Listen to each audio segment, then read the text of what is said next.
ദൈവത്തിന് സ്തോത്രം. ഈ വിലയേറിയ സമയം ദൈവം നമ്മെ ഏവരെയും ധാരാളമായി അനുഗ്രഹിക്കട്ടെ. ഒരു ചെറിയ തിരുവചന ഭാഗം നമുക്ക് ചിന്തിക്കാം. മത്തായി സുവിശേഷം 8-ാം അധ്യായം 14-15 വാക്യങ്ങൾ. യേശു പത്രോസിന്റെ വീട്ടിൽ വന്നാറേ അവന്റെ അമ്മാവിയമ്മ പനി പിടിച്ചു കിടക്കുന്നത് കണ്ടു. അവൻ അവളുടെ കൈ തൊട്ടു, പനി അവളെ വിട്ടു.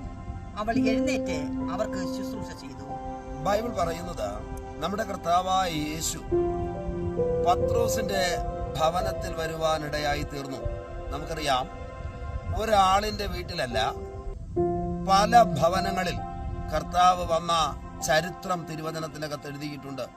പ്രിയരെ, സമൂഹത്തിൽ താണവരുടെയും ഉയർന്നവരുടെയും ഒക്കെ സ്നേഹിതരായിരുന്ന കർത്താവ് പലരുടെയും വീടുകളിൽ വന്നതായിട്ട് തിരുവചനത്തിനകത്ത് രേഖപ്പെടുത്തിയിട്ടുണ്ട്.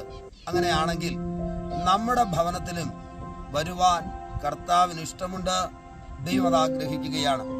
ഇവിടെ എഴുതിയിരിക്കുന്നത്, ആ ഭവനത്തിൽ കർത്താവ് വന്നിട്ട് അവിടെയുണ്ടായിരുന്ന പ്രശ്നങ്ങൾക്കകത്ത് യേശു ഇടപെടുന്നതാണ്.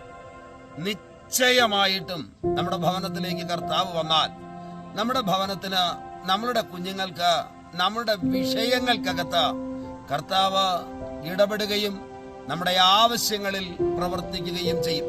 ഈ വാക്യത്തിനകത്ത് രേഖപ്പെടുത്തിയിരിക്കുന്നത്, പത്രോസിന്റെ അമ്മായിയമ്മ പനി പിടിച്ച് കിടക്കുകയായിരുന്നു. കർത്താവ് അവളെ തൊട്ടു. ഇന്ന് പകൽ ദൈവത്തിന് ചിലരെ തൊടുവാൻ കഴിയുമെന്ന് നിശ്ചയമായിട്ടും നാം തിരിച്ചറിയണം. ആ തൊടൽ വലിയ വിടുതലിനും നന്മയ്ക്കും സൗഖ്യത്തിനും അനുഗ്രഹത്തിനും കാരണമായി തീരും.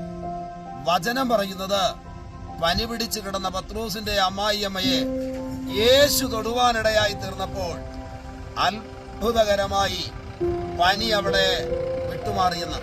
ഇന്ന് പ്രഭാതത്തിൽ അനുഭവിക്കുന്ന പ്രതികൂലങ്ങളെ, പ്രതിസന്ധികളെ ദൈവമായ കർത്താവ് കൈകാര്യം ചെയ്യുന്ന, വിട്ടുമാറത്തക്ക നിലയിൽ നമ്മെ തൊടുന്ന ഒരു അനുഗ്രഹത്തിന്റെ, നന്മയുടെ നല്ല ദിവസമായി തീരട്ടെ. ദൈവം എല്ലാവരെയും അനുഗ്രഹിക്കട്ടെ.